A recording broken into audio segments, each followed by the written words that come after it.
वो जो हम में तुम में करार था, गौर फरमाइएगा, वो जो हम में तुम में करार था, तुम्हें याद हो न याद हो। आपने सुनी है ये गज़ल? यूट्यूब कर लीजिएगा। बेगम अख्तर की गज़ल है ये, और इसे लिखा है मोमिन खान मोमिन ने। बहुत ही खूबसूरत सी गज़ल है। कभी कभी पता है, जो चीज़ें हम नहीं बोल पाते, संगीत कितनी आसानी से हमारे साथ जहन में एक रूहानी सा रिश्ता बना लेता है, और ये ज़रूरी है। शायद मैं इसलिए कनेक्ट कर पाती हूँ क्योंकि कहीं ना कहीं मेरी दिन की शुरुआत संगीत से होती है, दिन ख़त्म उन गीतों के साथ, उन गज़लों के साथ होता है। लेकिन आप चीज़ हमेशा गौर कीजिएगा, ये सभी चीज़ें हमारी नॉर्मल लाइफ में, हमारे इमोशंस में, हमारी ज़िंदगी के ठहराव में, हमारे रिश्तों में बहुत मायने रखती हैं। संगीत और संगीत में यूज़ होने वाले शब्द।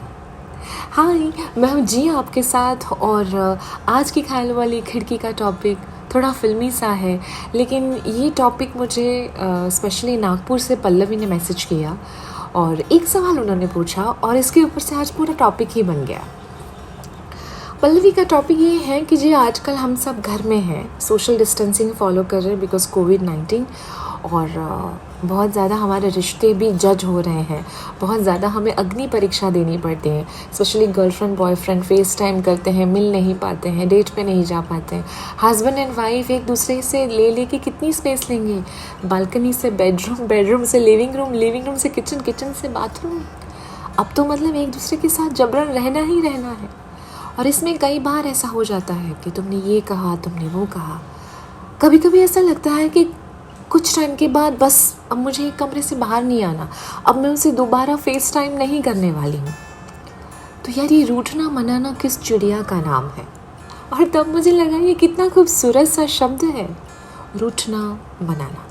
इसके बिना कोई रिश्ता टिकेगा कैसे? तपिश में कोई रिश्ता जब तक तपता नहीं है, वो खरा कैसे बनता है? और इसीलिए मैंने सोचा चलो आज के टॉपिक के बारे में, इसी विषय के बारे में बात करते हैं कि आखिर ये रूठना मनाना कितने अलग अलग लेवल हैं इसके, कितने अलग अलग लेयर्स हैं उसके। इसी टॉपिक के ऊपर क्यों ना थोड़ा सा बात किया जाए, थोड़ी सी रोशनी डाली जाए, है ना? आपको पता है, दो लोगों के बीच में जब अनबन होती है, 10 में से 8 बार दोनों ही नाराज़ होते हैं, और फिर आगे जाके काफ़ी पेचीदा हो जाता है मामला। सिंपल सी चीज़ है, जो झगड़ा अभी हुआ है या जिस चीज़ की वजह से तुम अभी नाराज़ हो, उसको तुम पिछली चीज़ों के साथ क्यों रिलेट कर रहे हो? और ये बात काफ़ी लोगों को समझ में नहीं आती। उनको यही समझ में नहीं आता है कि वो नाराज़ किस लिए हैं, और सामने वाले को ये समझ में नहीं आता कि मनाना क्यों है। जब उसे मेरा नेचर पता है, जब वो जानती है कि मैं ऐसे ही बिहेव करूँगा, तो क्यों इतने एक्सपेक्टेशन रखने? क्यों वो सिचुएशन को भूल के आगे मूव ऑन नहीं करते? पर नहीं करना है। हम इतने ज़्यादा अपने आप को, इस चीज़ को, उस सिचुएशन पे हावी कर लेते हैं। बट लाइफ में अक्सर सेम टू सेम झगड़े सेम टू सेम तरीके से मनाया नहीं जाता। कभी कभी बहुत फ़र्क पड़ता है कि पहल कौन करेगा, और अंदर से तो बड़ा मन करता है कि छोड़ना। आपको पता है, क्लासिक एग्जाम्पल, हमारे बॉलीवुड के जितने भी गाने हैं ना, उसमें प्यार, मोहब्बत, इश्क, वो सब तो गाने हैं ही। कॉम्प्लीमेंट के गाने, तारीफ़ के गाने, हवा के गाने, बारिश के गाने, पर सबसे ज़्यादा गाने रूठने मनाने के ऊपर बने हुए हैं। मतलब अब तो ये क्लासिक एग्जाम्पल है ही कि ये सब कुछ हमसे इंस्पिरेशन लेकर बनाया गया है। से झगड़े से कब वो टॉक्सिक रिलेशनशिप हो जाता है, हमें समझ में नहीं आता, और ज़्यादा देर भी नहीं लगती, और कभी कभी एक घाव की तरह इन्फेक्टेड हो जाते हैं हम। और कई साल बाद सोचने बैठो तो ऐसा लगता है, खुद ही हैरान हो जाता है कि ओह, कितना नॉर्मल एक कॉल करना था, कितनी सिंपल सी बात थी यार, कितनी मामूली थी मैटर। एक कॉल करके, एक मैसेज करके सॉल्व कर सकती थी मैं, बस एक फ़ोन ही करना था, मैं नहीं कर पाया। पर बढ़ते बढ़ते ज़लज़ला हो जाता है, पता ही नहीं चलता। सिर्फ एक ही पॉइंट कि बात वही थी, पहल करे कौन, वो नाराज़ है, उसे कैसे मनाऊं, पहल कैसे करूं। यस, और तभी होता है कि जब बातचीत बंद हो जाती है, बहुत तकलीफ़ वाले दिन होते हैं। वो दिन गुजरते नहीं हैं, ना किसी से बात करने का मन होता है, बस एक ही धुन सवार चढ़ती है, या तो वो रूठा है तो वो खुद मान जाए, या फिर आके मुझे मनाए। बार बार अपने फ़ोन की तरफ देखते रहते हैं, सोशल मीडिया पे चेक करते रहते हैं, जैसे व्हाट्सएप पे वो ऑनलाइन आए, हम खुद ऑफलाइन हो जाते हैं। मतलब रह जाता है एक लंबा सा इंतज़ार। और फिर इन सब के बाद एक ऐसा वक्त आता है जब धीरे धीरे आपका गुस्सा, आपकी नाराज़गी, उसका रंग थोड़ा फीका पड़ने लगता है। आपको वो चीज़ उस वक्त थोड़ी छोटी लगने लगती है जो उस टाइम पे बहुत बड़ा पहाड़ दिखता था आपको। अब आप थोड़े नॉर्मल से होने लगे हैं। अब आपको ऐसा लग रहा है कि यार जी कुछ ज़्यादा ही मैंने खींच ली थी उस मैटर को। थोड़ा कंट्रोल हो जाता तो शायद उस वक्त बात बन जाती। आज ये जो लंबा सा इंतज़ार है, जिसके बीच में महीनों साल गुजर गए हैं, अब इससे सॉल्व करे तो कौन करे।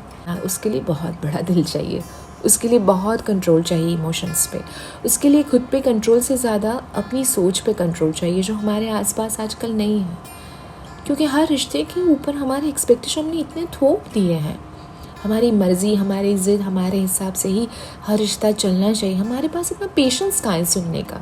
हम कहाँ किसी को मौका देते हैं सिंप्लीफाई करने के लिए, चीज़ें समझने के लिए, चीज़ों को सिंपल अपना बनाने के लिए छोटी छोटी चीज़ें कहाँ करते हैं। कि अगर वो नाराज़ था उस वक्त, गए आप उसकी बात सुनने के लिए, अगर उसने फ़ोन किया या फिर अगर उसने व्हाट्सएप पे थोड़ी देर के बाद रिप्लाई किया, आपने अब तक रिप्लाई किया या आपने उस चीज़ को मान लिया? क्यों हम नहीं कर पाए? चाहे वो फ्रेंड हो, चाहे वो क्लोज रिलेटिव हो, लव्ड वंस हो, क्यों हमने उस मोमेंट तक का इंतज़ार नहीं किया? हमारा रिश्ता क्या इतना कमज़ोर था कि हमने खुद को ही चांस नहीं दिया? जब हम किसी से रूठ जाते हैं या नहीं मनाते हैं तो हम खुद के ऊपर बहुत ज़्यादा जुल्म करते हैं। हमने उसको ना माफ़ करके या उसको नहीं मना के उस पर कुछ नहीं किया है, हमने खुद पे किया है। ये हमारी गलती है कि हमने सामने वाले को मौका ही नहीं दिया। मतलब हमने खुद को इतनी ज़्यादा तवज्जो दी है कि हम सामने वाले को कुछ समझते ही नहीं है। इतने ज़्यादा हमारे इमोशंस, हमारा कंट्रोल हमसे ज़्यादा हमने अपनी सोच को, अपने विचारों को दे दिया है कि उसका कंट्रोल ज़्यादा है हमारी सोच का। क्योंकि हमें रिश्ते बनाने की और बचाने की पड़ी ही नहीं है। और ये आजकल मैं बहुत सारे रिलेशनशिप में देख रही हूँ। सोचो कि जब तुमने शुरुआत की थी, चाहे वो कोई भी रिश्ता हो, तुम दोनों के बीच में नाराज़गी हो गई, प्रॉब्लम शुरू हो गए, ईगो इश्यू हो गए, अब बात नहीं हो रही है, मनाएगा कौन, पहल कौन करेगा, वही सब लिस्ट जो भी मैं थोड़ी देर पहले बोला आपके। आपने जब शुरुआत की थी, कितना खूबसूरत सा पौधा था, जैसे गुलाब का पौधा। आपने हवा डाली, सनलाइट डाला, पानी डाला, खाद डाला, उसे सींचा, फिर अचानक उसकी जड़ों में सड़न कैसे आ गई? उसकी टहनियाँ इतनी हरी हरी थी, वो पीली कैसे पड़ गई? क्या कमी रह गई? कौन सी चीज़ थी? कुछ तो कमी थी। जब हम किसी और का दोष देते हैं ना, तो दूसरी उंगली हमारी तरफ भी तो होती है। सिर्फ एक रिश्ता बचाने के लिए सिर्फ एक इंसान रिस्पॉन्सिबल नहीं है। इस तरह एक रिश्ता टूट जाने पे एक इंसान रिस्पॉन्सिबल नहीं है। इसके लिए दूसरा इंसान भी रिस्पॉन्सिबल है। ये दोनों की सोच के ऊपर बनता है, दोनों इसमें इन्वेस्ट करते थे, अब जाके रिश्ता बनता है। सो जब नाराज़गी होती है, रूठना बनाना होता है, तो कोई एक पहल करेगा, ये सोच गलत है। आपने की, आपकी तरफ से हुआ, आपने खाद, आपने पानी डाला, उसे सूखने से पहले आपने उसे बचाया। खुद से सवाल किया है आपने कभी ये कि आप खुद के बारे में सोच रहे हो? तो फ़ोन उठाओ, उसे कॉल करो और बात कर लो। दिल चाहता है, कब वो सीन याद है आपको? आमिर खान जब प्रीति जिंटा से तन्हाई वाले गाने के बाद जब वो घर लौटता है, उसे फ़ोन करना होता है अक्षय खन्ना को ही, लेकिन वो अक्षय खन्ना को फ़ोन करके सैफ अली खान का नाम लेता है कि समीर है आंटी। एक्चुअली उसे सिद्धार्थ से बात करनी थी, पर उसका ईगो बीच में आ जाता है और उसकी मम्मी बोलती है कि बात सिद्धार्थ से करनी थी और तुमने समीर का नाम ले लिया। सही टाइम पे अगर हम मना लें, पहल कर लें, तो शायद इसके बीच में ये सावन, भादो, पतझड़, बहार, ये सारे मौसम नहीं देखने पड़ेंगे। पहली पहल यानी चारों मौसम तुम्हारे हैं। इस लॉकडाउन सिचुएशन में साइलेंस छोड़ो और उठने मनाने को अनलॉक करो और आगे बढ़ो। मैं हूँ जिया आपके साथ। आज का एपिसोड कैसा लगा ज़रूर बताइएगा। आपके कमेंट का वेट करती हूँ और रिप्लाई देने की भी कोशिश करती हूँ। टिल द नेक्स्ट टाइम, जिया के साथ नहीं जिया तो क्या जिया।